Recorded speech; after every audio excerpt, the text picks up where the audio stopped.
Morning guys, Dragonman here. It's 7:30 in the morning. I like to get an early start. I get a lot of work done before people come and the phone starts ringing. Okay, let me tell you about the two biggest problems that most people have when they get their motor back. I do the rebuild your own motor, so let me explain it right here as fast as I can. Okay, the first thing is the push rods. A lot of guys have trouble adjusting the push rods. If it's solids, all you do is you get the push rod at the lowest point on the cam, and you loosen up to 2 7/16 nuts, and you spin it with a slight drag, right? And then you turn the motor over, and you go to the next push rod, and you do the same thing. Now, if you have hydraulic lifters, that's another big problem people have, because the book, let me tell you about the book here, and the hydraulic lifters.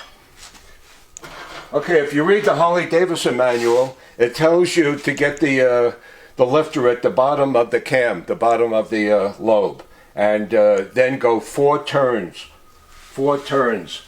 on the push rod here, right? And then the lifter is supposed to pump up. But what it doesn't tell you in the book is if the lifter is already hard as a rock, it already has oil in there, and it doesn't have to be bled. All you do is, most guys, they read the book, the thing's full, they go four turns, it's too much, the push rod pushes the valve in and it hits the piston. Okay, so this lifter here is full of oil, and let me show you. To bleed it, if it's hard as a rock, you don't have to bleed it.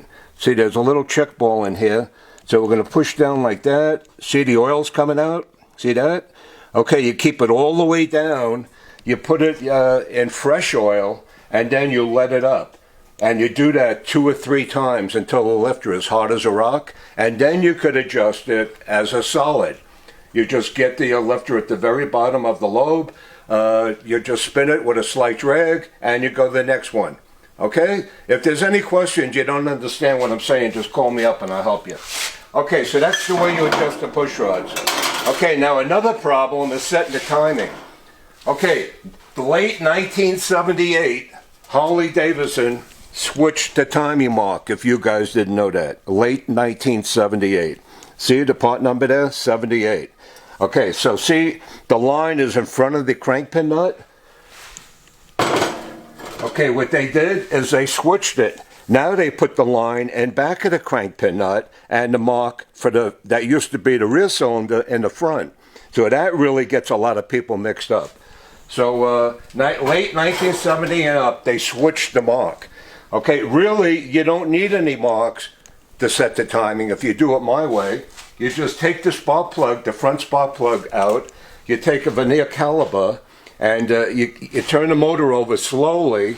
See, and this has a little rod here. You put the rod in the spark plug hole, and you turn the motor over until it stops at 7/16, 437 thousandths.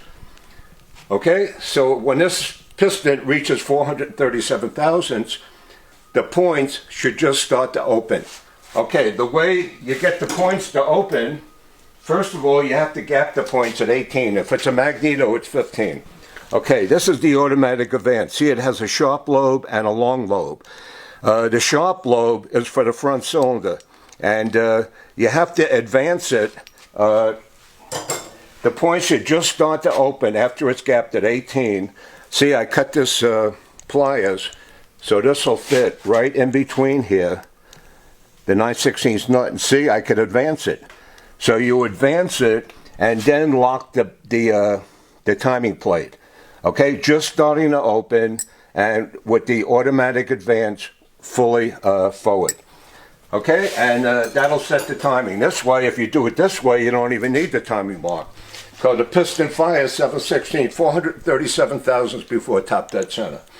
Okay, guys, so let's start this motor up.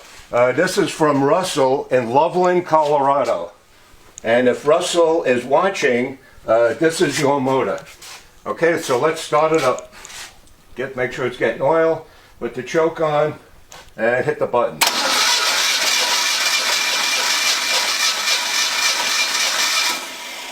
Oh, I forgot to hook up the points here. Okay, stand by. Okay, let's see what happens.